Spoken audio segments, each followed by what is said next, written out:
Hey, it is Jack Lloyd here, and I am going to be going over the printing at Mixam and Ka-Blam, specifically for comic book printing. So there aren't too many videos that cover those two, and I did find it strange that there wasn't as much coverage. So I recently did a test print, and I wanted to just showcase that off and talk a little bit about that, just so that you could have some more information and help inform yourself a bit better about this print process and this print situation. And what I'm going to use for my test print to show here is I'm going to be showing off two comics.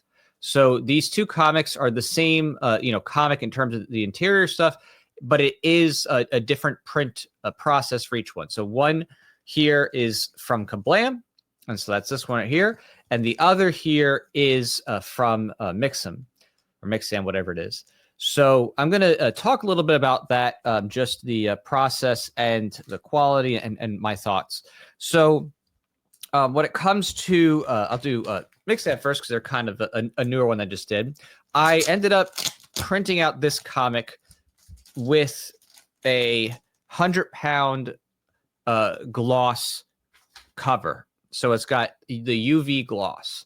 So as you can see here, it's very thick. It's very glossy. And that's just the material. You can choose different types of things, but I want to get a little bit thicker on this just to test it out. And you'll see the colors on it are pretty rich. It does have that kind of reflectiveness to it. With this and how it's formatted, it does feel a little bit more stiff on the inside because the insides are 80-pound and they're satin. So that's typical for comic books, is they have satin, so it's better for readability. But it definitely has like a little bit more of a formal, like, kind of magazine feel print to it, even though this is your standard 80-pound, as opposed to like traditional comic book paper. And it's not a bad thing. It's just, I'm trying to relate here what that entails. And you'll see the colors pop here. And even though I didn't use their desired color scheme, in other words, they prefer that you have CMYK, I just use RGB because I normally print with Ka-Blam.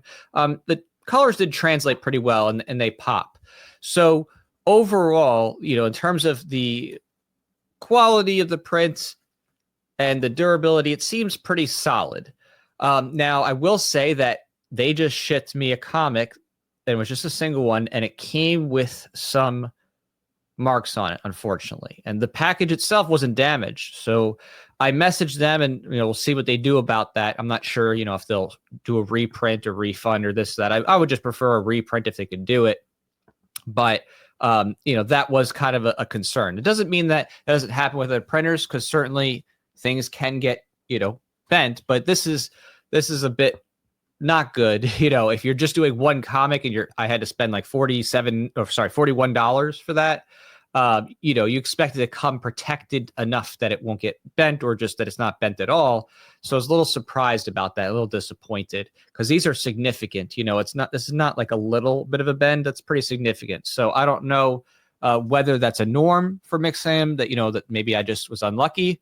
But it was certainly a concern, even though obviously this is, good color and, good translation of RGB to CMYK, and the pages are, sturdy. It was just a concern for me. So I just wanted to show that off and show that, they can print in comics style on Mixam.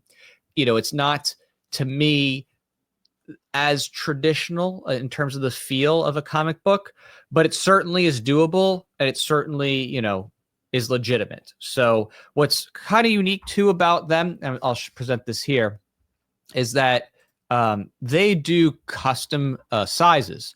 So with my comic, I had a custom size because they didn't have the standard one that I normally use with Ka-Blam.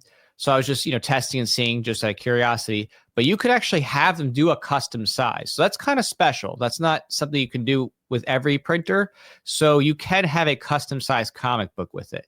And with it, you can choose, your paper types, satin, gloss, uncoated, recycled, uncoated, and stuff like that. You can choose your paper weight with the poundage. 80 pound is pretty normal for soft comic interior. And of course, your staple is going to be your typical comic and that kind of thing. And you're going to, change your pages, and you'll add your cover, and it says +4 printed pages, because obviously with the cover, there's an interior to the cover on the front and the back. And they have satin, gloss, uncoated. I took, of course, the gloss, and I did the 100 pounds. So, they have a lot of options here. They have, the gloss lamination, matte, and all this other stuff, anti-scruff. So, they're definitely a very big company, and they have, what seems to be, professional printing, and they can, somewhat fit to the comic book medium, but there is a little bit to be desired, in my opinion. Again, the colors do pop, but I find it that it's kind of going to be a difficult, situation there if they can't rectify this crunchy thing, and that is the folds on the sides, and if this is their norm for their print, it technically feels not like your normal comic, that you find in a comic book store. Again, it can be done. It's doable. It's an option, but that's my 2 cents on that. So I'm going to now showcase the Ka-Blam comic. So Ka-Blam is who I've used for, well over a decade now. And they've had very friendly customer service with me. I've had good experiences overall. They're a small company. They take time to have to, load stuff up to their systems, this or that, if you're, getting it, printed or for print on demand. But overall, I've been able to rely on them and have a consistent print product. And I've been overall impressed with Ka-Blam over the years. So they just make a good quality product. Now, you'll see that this cover, unlike the other one, is more bendy. Now, of course, that is my choice, because the other one I got a thicker paperweight. This one's thinner, but nonetheless, the pages definitely are a little bit more kind of like foldy papery in a way that feels more traditional comic book. It feels a little bit more natural to what you might expect in a comic book store. The colors are, very true to tone in terms of, the original printing. Because they're using the RGB as their standard, whereas technically Mixam is having to CMYK, and then they're converting from the RGB that I used.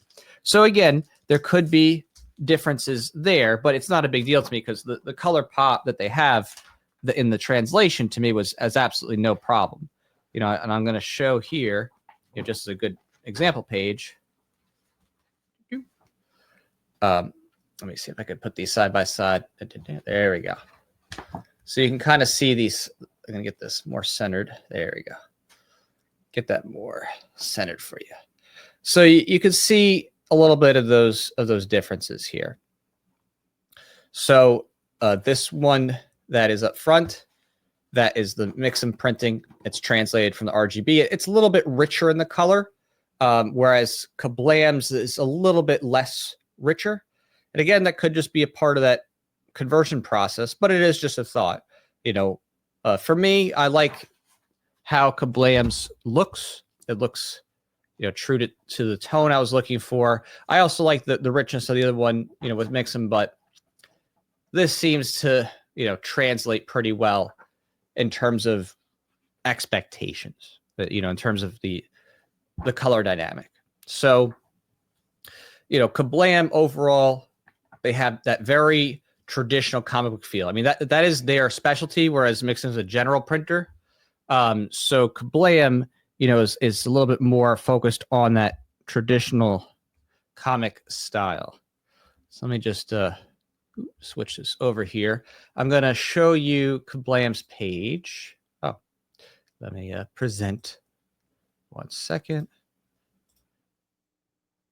There we go. So it says here that the interiors, are printed on a 70-pound high bright paper. That's why it's more floppy inside there as opposed to the 80. They do the saddle stitch, which is, of course, the staple on the side. And they have, different options, right? So they have your 80 gloss cover, 80-pound gloss cover, cardstock, sketch, metallic prismatic, which I've done some of the metallic covers. The metallic prismatic I'm just trying out for the first time, so it's kind of interesting. So, all in all, they have kind of your basics down. They don't have as much options, in terms of different things as you have for, Mixam. But at the end of the day, the question is your comic coming out in a way that really looks like your traditional comic, right? Like this, like the feel, the look, the style. And I'd say, Ka-Blam's printing and how they do their comics definitely feels a little bit more, true to form. Now, maybe if, Mixam, if I did the 70 paper, it'd be a little different, but it's just one of those things where it's just, a question of preference. And all in all, you know what I mean? In terms of where it's at price-wise, I think Ka-Blam is just a little bit better on price. I mean, and that, of course, can depend on those little extra factors because of, the differences. But really, to me, it's just a matter of what it is that you need to suit your needs. So overall, I'm staying with Ka-Blam just because they consistently make comic books in the style and the format that I want. They're local to me, relatively, because they're a Florida-based company. And I just, happen to trust their process. But if Mixam, rectifies the thing they sent me with these bent sides, I can update you if they do rectify it. Then maybe there'd be more to say about them. But overall, it seems like it's a legitimate thing. So hopefully my presentation here showing off the comic covers and showing those differences helps inform you more whenever you're printing your comics. And certainly, if you want to get your comics done and done right, either company, has the capabilities to do so. It's just a matter of picking the style and preferences that fit what it is, that's best for you. And for me, I'm sticking with Ka-Blam as I have, and I, just worked with them again on a new project. They've just been consistently getting what I need, and if there's any type of issue, they rectify it, take care of me, no problems. So over the years, I've had that built up relationship. But both do offer a type of publishing where you can have your comic book be sold on a service. Ka-Blam, they use Indie Planet. And then Mixam, let me just see here. It's just forgot the name.